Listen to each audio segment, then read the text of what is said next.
Shalom Alaihim. Hari ini kita akan melanjutkan kembali pelajaran tentang akhir zaman. Di part terakhir ini, kita akan membahas 3 materi akhir zaman. Kita bahas dulu materi yang pertama tentang perang Gog dan musuh terakhir. Pertanyaannya, apa itu perang Gog? Jadi setelah berakhir masa 1000 tahun, Iblis dan Satan akan dilepaskan dari jurang maut untuk berperang dengan tentara-tentaranya Tuhan.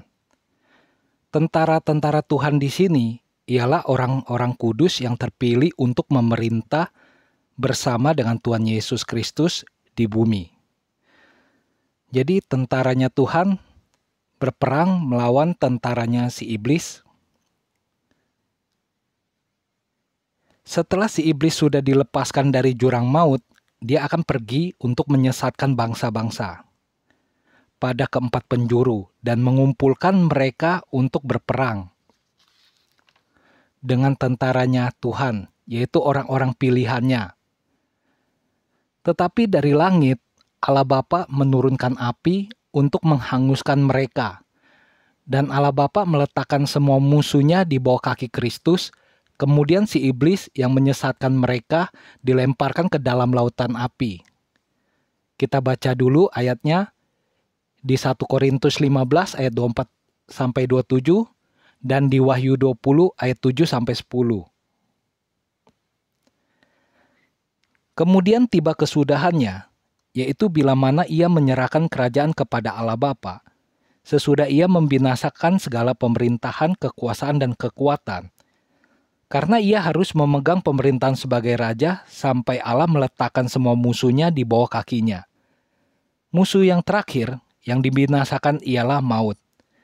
Sebab segala sesuatu telah ditaklukkannya di bawah kakinya. Tetapi kalau dikatakan bahwa segala sesuatu telah ditaklukkan, maka teranglah bahwa ia sendiri yang telah menaklukkan segala sesuatu di bawah kaki Kristus itu tidak termasuk di dalamnya. Wahyu 20 ayat 7-10, dan setelah masa 1000 tahun ini berakhir, iblis akan dilepaskan dari penjaranya, dan ia akan pergi menyesatkan bangsa-bangsa pada keempat penjuru bumi, yaitu Gog dan Magog, dan mengumpulkan mereka untuk berperang dan jumlah mereka sama dengan banyaknya pasir di laut. Maka naiklah mereka ke seluruh dataran bumi, lalu mengepung perkemahan tentara orang-orang kudus dan kota yang dikasihi itu. Tetapi dari langit turunlah api menghanguskan mereka, dan iblis yang menyesatkan mereka dilemparkan ke dalam lautan api dan belerang, yaitu tempat binatang dan nabi palsu itu. Dan mereka disiksa siang malam sampai selama-lamanya. Jadi ayat 8 dan 9 ini yang saya garis bawahi. Siapakah dia? Ayat 9-nya, maka naiklah mereka ke seluruh dataran bumi. Dan ayat 8-nya, dan ia ini adalah si iblis menyesatkan bangsa-bangsa pada keempat penjuru bumi. Itu bangsa-bangsa yang pada waktu zaman perang dengan Yerusalem seperti bangsa Aram, bangsa Babel, bangsa Filistin, Midian, Mesir, Libanon, dan lain sebagainya. Dan berperang dengan tentaranya Tuhan. Jadi ayat 8 dan 9 ini yang saya garis bawahi. Ini adalah Roh Kudus katakan dia adalah tentara bangsa-bangsa waktu zaman dahulu perjanjian lama yang telah mati, dan dia akan mengumpulkan bangsa-bangsa tersebut untuk berperang dengan tentara-tentaranya Tuhan. Setelah musuh terakhir sudah dikalahkan oleh Allah Bapa, maka Tuhan Yesus sendiri akan menaklukkan dirinya kepada Allah Bapa. Kita baca ayatnya di 1 Korintus 15:28. Tetapi kalau segala sesuatu telah ditaklukkan di bawah Kristus, maka ia sendiri sebagai anak akan menaklukkan dirinya di bawah dia, yang telah menaklukkan segala sesuatu di bawahnya, supaya Allah menjadi semua di dalam semua. Kita bahas materi yang kedua tentang pengadilan tata putih atau disebut juga penghakiman terakhir. Jadi setelah perang Gog sudah selesai, maka Tuhan akan menghakimi yang hidup maupun yang mati, serta melemparkan ke lautan api orang-orang yang namanya tidak tercatat di buku kehidupan di sorga. Kita baca dulu Wahyu 20 ayat 11-15. Lalu aku melihat suatu tata putih yang besar dan Dia yang duduk di atasnya, dari hadapannya lenyaplah bumi dan langit dan tidak ditemukan lagi tempatnya. Jadi ketika perang Gog sudah selesai, maka ada suatu tata putih yang besar dan Dia yang duduk di atasnya, dari hadapannya lenyaplah bumi dan langit dan tidak ditemukan lagi tempatnya. Artinya kiamat. Kita lanjut lagi ayat 12-nya. Dan aku melihat orang-orang mati, besar dan kecil, berdiri di depan tata itu. Lalu dibuka semua kitab, dan dibuka juga sebuah kitab lain, yaitu kitab kehidupan. Dan orang-orang mati dihakimi menurut perbuatan mereka, berdasarkan apa yang ada tertulis di dalam kitab-kitab itu. Maka, laut menyerahkan orang-orang mati yang ada di dalamnya, dan maut dan kerajaan maut menyerahkan orang-orang mati yang ada di dalamnya, dan mereka dihakimi masing-masing menurut perbuatannya. Lalu maut dan kerajaan maut itu dilemparkan ke dalam lautan api. Itulah kematian yang kedua, lautan api. Dan setiap orang yang tidak ditemukan namanya tertulis di dalam kitab kehidupan itu, ia dilemparkan ke dalam lautan api itu. Sama juga pada penglihatan Daniel mengenai kitab-kitab yang terbuka, kita baca dulu Daniel 7:9-10 tentang penghakiman. Sementara aku terus melihat tata-tata diletakkan, lalu duduklah yang lanjut usianya. Pakaiannya putih seperti salju dan rambutnya bersih seperti bulu domba. Kursinya dari nyala api dengan roda-rodanya dari api yang berkobar-kobar. Suatu sungai api timbul dan mengalir dari hadapannya, 1000 kali beribu-ribu melayani Dia, dan selaksa kali berlaksa-laksa berdiri di hadapannya. Lalu duduklah majelis pengadilan dan dibukalah kitab-kitab. Satu lagi, 1 Petrus 4 ayat 5. Tetapi mereka harus memberi pertanggungan jawab kepada Dia, yang telah siap sedia menghakimi orang yang hidup dan yang mati. Sekarang kita bahas materi yang terakhir. Yerusalem baru, langit baru, bumi baru. Jadi setelah penghakiman terakhir itu selesai, Tuhan akan menciptakan langit dan bumi baru kembali, serta kota Yerusalem turun dari sorga, dan siapa yang menang akan dijadikan soko guru. Kita baca dulu ayatnya, 2 Petrus 3 ayat 13 dan Wahyu 3 ayat 12. Tetapi sesuai dengan janjinya, kita menantikan langit yang baru dan bumi yang baru di mana terdapat kebenaran. Barang siapa menang, ia akan kujadikan soko guru di dalam bait suci Allahku, dan ia tidak akan keluar lagi dari situ. Dan padanya akan kutuliskan nama Allahku, nama kota Allahku, yaitu Yerusalem baru, yang turun dari sorga dari Allahku, dan namaku yang baru. Wahyu 21 ayat 1-7 kita baca lagi. Lalu aku melihat langit yang baru dan bumi yang baru, sebab langit yang pertama dan bumi yang pertama telah berlalu, dan laut pun tidak ada lagi. Dan aku melihat kota yang kudus, Yerusalem yang baru, turun dari sorga, dari Allah, yang berhias bagaikan pengantin perempuan yang berdandan untuk suaminya. Lalu aku mendengar suara yang nyaring dari tata itu, berkata, lihatlah, kemah Allah ada di tengah-tengah manusia, dan ia akan diam bersama-sama dengan mereka. Mereka akan menjadi umatnya, dan ia akan menjadi Allah mereka. Dan ia akan menghapus segala air mata dari mata mereka, dan maut tidak akan ada lagi. Tidak akan ada lagi perkabungan atau ratap tangis atau duka cita, sebab segala sesuatu yang lama itu telah berlalu.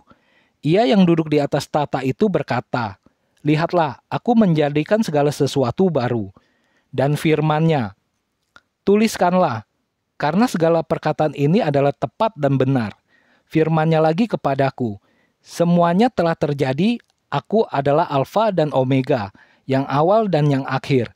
Orang yang haus akan kuberi minum dengan cuma-cuma dari mata air kehidupan. Barang siapa menang, ia akan memperoleh semuanya ini, dan aku akan menjadi Allahnya, dan ia akan menjadi anakku."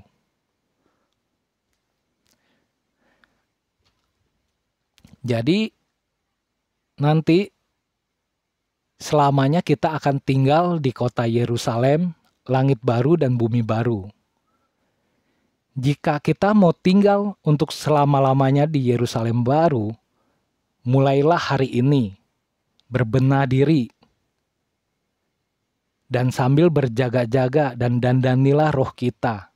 Arti dandani roh kita, kita melakukan setiap kehendak Allah, setiap perintah Allah. Dan basuhlah jubah kita. Jubah ini melambangkan perbuatan kita mengikut Tuhan Yesus.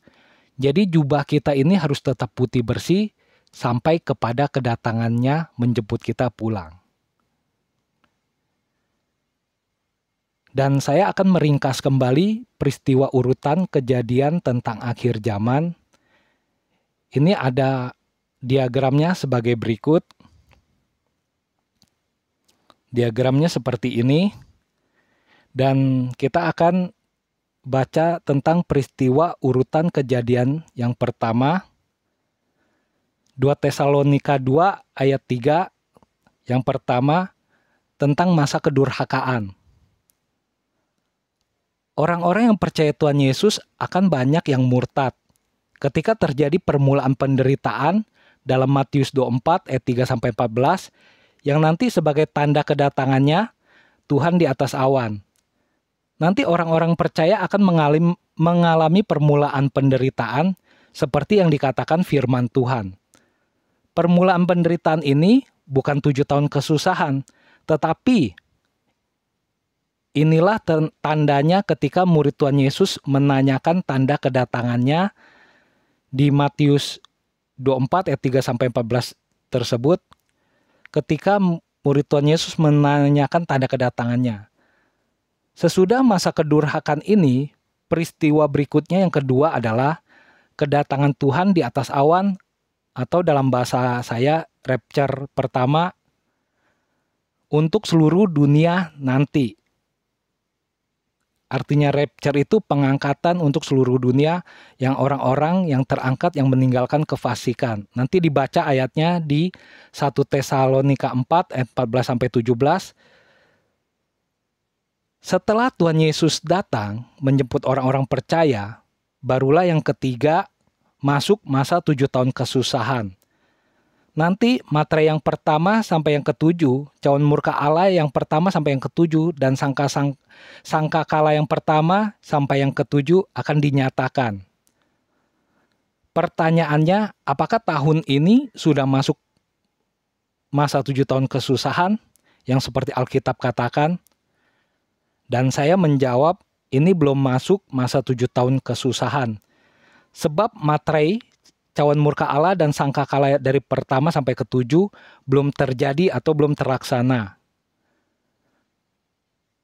Kemudian nanti di pertengahan 3,5 tahun kedua, peristiwa kejadiannya Tuhan akan menjemput yang keempat, orang-orang Israel yang berjumlah 144.000 yang dimateraikan di dahinya dalam Wahyu 7 ayat 3-8. Ini yang saya sebut rapture kedua dalam Wahyu 14 ayat 14-16. Rapture yang pertama ada kata Tuhan turun dari sorga di 1 Tesalonika 4 ayat 16. Dan rapture kedua ada kata duduk seorang seperti anak manusia di Wahyu 14 ayat 16. Peristiwa berikutnya yang kelima adalah masuk di penghujung masa 7 tahun kesusahan dan kedatangan Tuhan Yesus Kristus yang kedua kalinya menginjak kakinya di Bukit Zaitun. Ayatnya Zakaria 14 ayat 3-4 dan Wahyu 19 ayat 11-16. Dan kedatangannya ini untuk mengalahkan binatang dan mengikat si iblis dan Satan ke jurang maut selama 1000 tahun. Dan dia turun juga untuk mengadili bangsa-bangsa serta memisahkan kaum kambing dan domba. Setelah Tuhan Yesus turun ke bumi dan menyelesaikan sesuai firman-Nya, peristiwa berikutnya yang keenam adalah masuk masa kerajaan 1000 tahun. Dan setelah masa 1000 tahun selesai, kemudian si iblis akan dilepaskan dari jurang maut. Dan peristiwa berikutnya yang ketujuh adalah tentang perang Gog dan melawan musuh terakhir. Dan setelah perang Gog selesai, peristiwa berikutnya adalah yang ke-8 tentang pengadilan tata putih atau penghakiman terakhir. Setelah itu, barulah yang terakhir, yang ke-9, Yerusalem baru, langit baru, bumi baru. Demikianlah peristiwa kejadian mengenai akhir zaman ini. Dan jika ada yang belum jelas, bisa ditonton kembali dari part 1 sampai part 7 tentang akhir zaman. Dan sebagai penutup, saya akan berdoa. Bapa Surgawi, terima kasih. Kami mengucap syukur di dalam nama Yeshua HaMashiach, Yesus Kristus Tuhan, pencipta langit bumi ini. Biarlah setiap firman yang Kau telah sampaikan kepada kami, biarlah kami diberikan pengertian yang benar, pengenalan yang benar, supaya kami tidak disesatkan oleh berbagai angin pengajaran, baik dari roh-roh dunia, maupun dari pikiran manusia, maupun dari filsafat dunia. Biarlah Roh Kudus-Mu menuntun kami dan menyingkapkan kami kebenaran firman-Mu dan membukakan kami rahasia kerajaan sorga kepada kami, supaya kami semua anak-anak-Mu ya Bapa bertumbuh, berakar dan berbuah bagi kerajaan sorga, sehingga buah kami tetap sampai kepada kedatangan Tuhan Yesus menjemput kami pulang. Terima kasih ya Bapa Sorgawi, kami mengucap syukur dalam nama Tuhan Yesus Kristus. Haleluya.